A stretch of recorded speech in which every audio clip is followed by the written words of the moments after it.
Hey, and welcome to the UkeStuff Ukulele channel. And I do all sorts of stuff, but this is a review in the Uke Guide series of the Irin Walnut Concert Ukulele that's available for just around $30 off AliExpress. And I did an unboxing of this a week ago, and I have been playing it at school all week with its flaws included, and we'll talk about those. And I'm now ready to do a review of this, and I'm really excited because I cannot wait to get the strings off of this and to start solving some of the problems to make this maybe the next level instrument. So let's talk about this thing.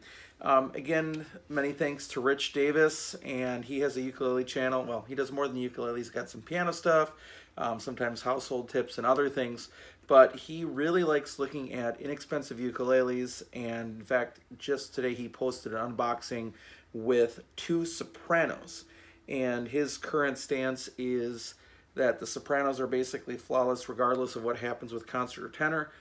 I would have to take a look at that before I could come to that same conclusion, because I'm a little concerned about a couple things on here, and we'll talk about that. So again, basically around $30. I think it's about $31.50 shipped to me from China. It took, I think, 17 days, and that's when it came. And I think you're definitely getting your value's worth out of this instrument. However, I don't think it's a beginner's instrument. So I think you do get $30 worth of ukulele, even, and I'm just going to be honest with you, I built my own cigar box ukulele. Even if you would harvest this thing for parts, I think you would get your $30 out of it. So parts for like tuners and maybe the neck, maybe not the fretboard. We'll be talking about that. Certainly the saddle and nut could be salvaged off of that, maybe even the bridge, and you could make your money back rather than buying a build your own ukulele kit. So there's that for you. The build quality is a real mixed bag, and there's some things that I'm really concerned with. And as I hold it up like this, I've got these guidelines for me on the ukulele, or actually on my screen I've got like a box that lets you know that you're centering it. And when I go to this first fret, the fret itself is straight, but it's crooked. And I don't know if you can see that. The space here, and I've measured it, is greater on this side than on that side. And that isn't true of every fret. It's really distinct with the nut because the nut is flat across. But also, the bridge is crooked. Can you see that now if I hold it up like that? This side is higher than that side. But I think that's in alignment with the frets, which is really weird. It's only the nut that's out of alignment. And I think the spacing is just far enough up here that it doesn't cause huge intonation problems. And I can't tell yet. The reason I can't tell is because the action is so high, and we'll be coming back to this, at the nut, that you can't honestly expect to play anything on the first fret because you're pulling the string down so much that it's going to go out of tune anyway. So I cannot tell you yet what the intonation of this instrument will be sorted out, but what I can say is by the time that you get to about the fourth fret, it starts actually playing in tune with a chromatic tuner. So it's impossible to tell if that's a fret issue or if it's nut height issue way up here, but that is crucial. We'll come to action a little bit later, but those issues concern me. But then on the other side of it, it's got this really cool construction with these modern F-holes. It's got a side sound port. It has notch kerfing, although if you watch my unboxing video, on the top part in here, there's a section of kerfing that's missing, which ironically is at the same point that there's a flaw in the work of the purfling up here. I don't know if I can get close enough to let you see what's going on there, but there's a part where the laminate walnut doesn't line up perfectly with the purfling, and there's a crack there. And then if you look in, that's the exact same spot that the kerfing on the inside is missing. So sharp fret ends. So, and originally I thought it wasn't such a bad deal, but just a week in yet a not dry climate. In fact, it's been really hot and humid here in the 80s all week. And as I've been taking it to school, which the schools are drier, right? But still, it's been in and out of the weather, and these frets are already really popping and really, really, really bad down here. So I'm looking forward to sorting that out. But again, a beginning player shouldn't have to be dealing with those issues. So it's got some issues, but it's also I think it's a very attractive ukulele. I like the walnut pattern. I think being raised in the Midwest, where walnut is a standard wood here, black walnut is a very common tree. And in fact, a very annoying tree this time of year because those big green black walnuts land on the ground and cause messes and stain. And that's where we get our black walnut stain from. It's just, it's an attractive ukulele, but it has some weird flaws. Has this overall really awesome purfling all the way around it, binding and then purfling. It has nice binding on the back, has its sound hole, comes with strap buttons, but then it has weird things like weird stain issues there. Or, it has a really well thought out neck with a joint there that isn't unattractive, and then a joint up here above the nut. Some really well thought out pieces, but at the same time, some construction. So it's really, really a mixed bag. They're available right now on eBay, and you can also get them on AliExpress. And the playability issue is where I think this really hurts it. The high action is critical, and I could not recommend it for that reason alone to a beginner. Now, you might say, well, take it to a luthier and have it sorted out if you don't know how to do it. But that's going to add the price of this into the range that you could have just bought a equivalent starter concert-sized uke from Uke Republic or Mims Ukes that would set it up for you.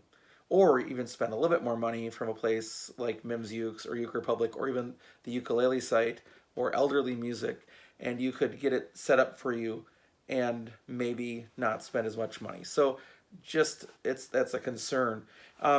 So that the sharp fret ends are, kind of a pain. It was a pretty narrow nut. I mean, it's even less than 35 millimeter. So things are a little constrained, even more than some sopranos that I've played lately. And there's a buzz. I don't know if you'll be able to hear it, but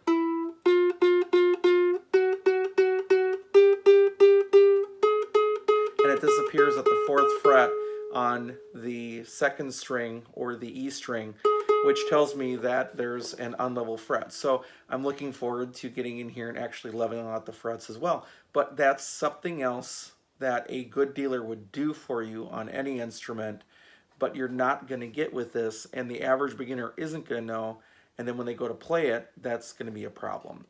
The sound quality is okay.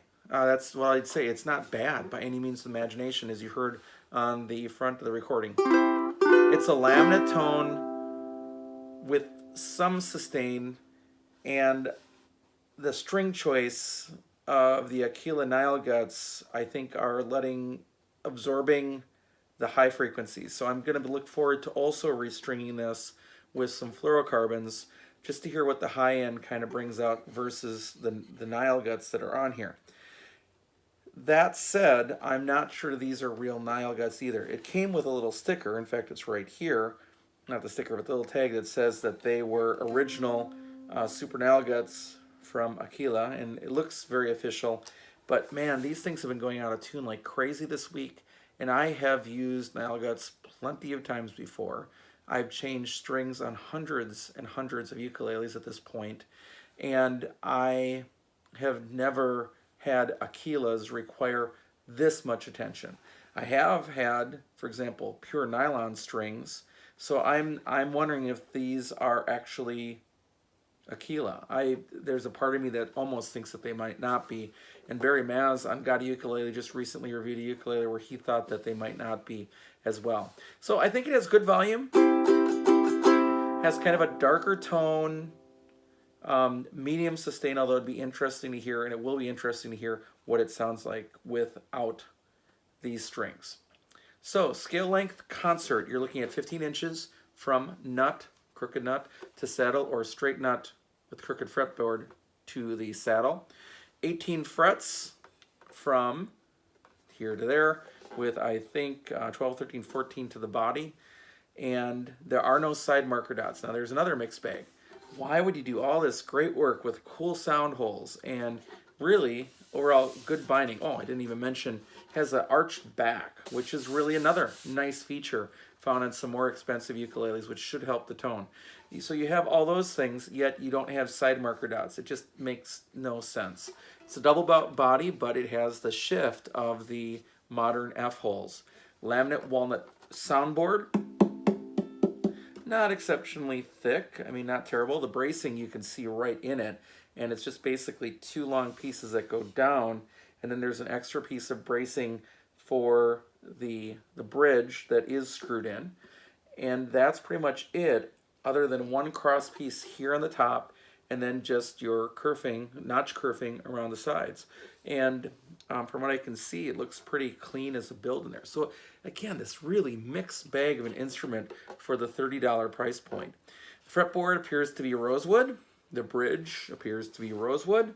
Both looking a little dry. So again, I'm looking forward to not only working on sharp fret edges and leveling frets and replacing strings, but also oiling the fretboard and taking care of that. And we'll do that actually probably tonight, right away after I'm done filming this video.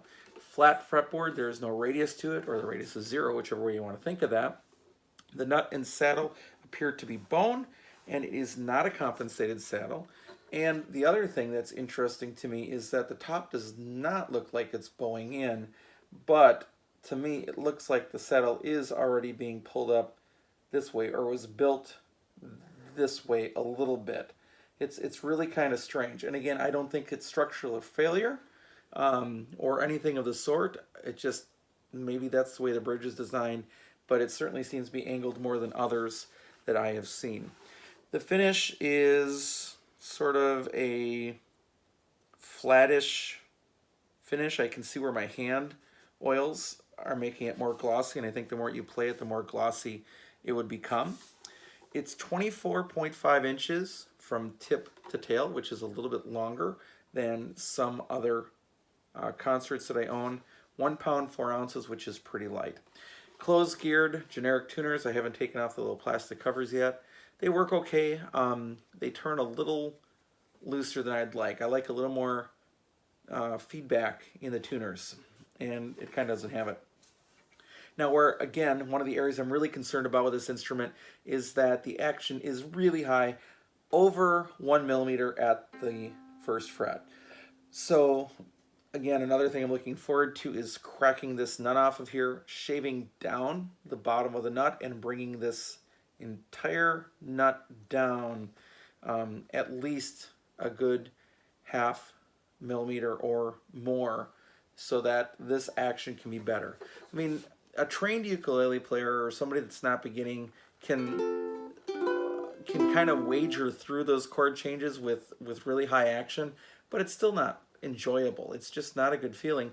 And as I already talked about, the high action really causes intonation issues on this end of the ukulele. So that's a big concern for me. The action at the 12th is 3 millimeters, so I may have to take the saddle down a touch, but my guess is that the 12th fret will settle out to a comfortable height as soon as I've dealt with the height at the nut, or will just require a little touch up. As I mentioned earlier, it is a 35 millimeter nut, but it's even a little more narrow than that, and it oddly sticks out just a fraction over the fretboard. That should be perfectly smooth. There should be no lip or edge on the nut from the fretboard.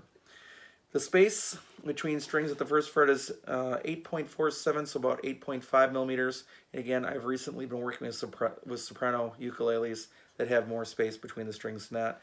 28.91 millimeters G to A. So it's really, for a concert, is not as roomy as you would think. And the neck, they're all C shapes, right? The only ukulele that I own that really isn't a C shape is really the outdoor ukulele, which I would call it more of like a kind of a fancy D shape or so. But this is a C shape, And at the third fret, it's 21.52 millimeters deep from the top of the strings to the bottom of the neck. And that's actually pretty comfortable. And that's perhaps one of the things that does make it a little more playable even with that string space. So, how would I rate this? Here's where we come into the territory of talking with Rich Davis, or not talking with Rich, but watching Rich. He came to the conclusion that he couldn't recommend a tenor Irin or Irin for a beginner, and I certainly would not recommend this concert for a beginner. If you had a person who was a person that enjoyed messing around with ukuleles and setting them up, they could buy this and set them up and give them to a friend, and a person would get a very well sorted out ukulele for a very, very low price if you have somebody that's willing to do that for you. So that's a possibility. But no, I mean, as cool as it looks, you've got to make sure that your bridge is on straight. You got to make sure that your frets are straight on the fretboard. You've got to make sure that your nut and in relation to the fretboard isn't crooked. Sharp fretheads can happen with any vendor, but in this era we're seeing a few companies that are managing to ship ukuleles overseas with the frets sorted, so that even when you go into a store and you see a Kala or an Ohana or a Luna or an Ortega with sharp fret ends, you kind of go, okay, this really should be taken care of before somebody buys this. This is also true. It does not take that much more time and effort, and rosewood in particular seems to be incredibly good at absorbing stain, so you can do significant amount of sanding without hurting the hardwood. So take the time to get it right, and that's, I guess, would be what I would say to companies. And I'm pretty sure they put on these frets even before they attach the fretboard on the ukulele, whereas some custom builders will actually do that as one of the last steps with the neck. So what would I rate it out of 5 ukuleles? I'm going to say a 2, and that actually may be the lowest score that I've given, because it can work as a ukulele. I think it can be sorted out. Watch for a follow-up video on this, but ultimately there are some issues, and I'll see what I can do with my limited understanding, which is probably more than most people that are just walking out the street, but still, compared to a luthier, my understanding of instrument creation and repair is very limited. But taking my knowledge and seeing what I can apply to make this a better ukulele. So I really am thankful for Rich Davis for suggesting this brand. I do want to check it out. I did want to check it out. I'm glad that I had the chance. I would caution you in buying an Irin or an Irin if you aren't willing to mess with a ukulele. Now, on the other side, if you want a ukulele to buy that's inexpensive and one that you can mess around with to learn more about, this also would be a great place to start, because so much of it is so well built and so well constructed, and yet so much needs TLC that I don't think you could go wrong if you wanted to spend the time playing with one of these. So that's what I'm going to leave it at. 2.0 ukuleles. Thanks for watching the channel, and we'll catch you next time.